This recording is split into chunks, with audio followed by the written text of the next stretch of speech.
Bismillahirrahmanirrahim. Assalamu alaikum. My name is Hassan and today we are going to display custom text after price in WooCommerce WordPress using custom code in shop page, archive pages and single product pages.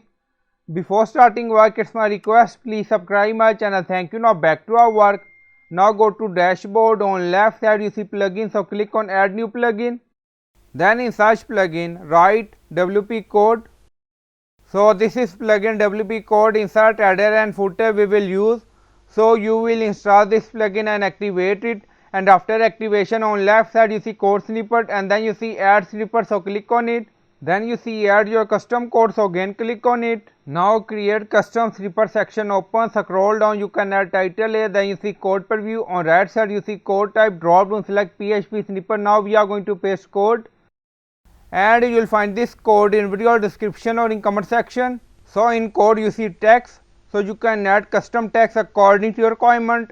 Instead of this text, scroll down, you see insert method, auto insert, location, run everywhere. On top you see inactive, now active, and then click on save snippet. Now snippet created and saved.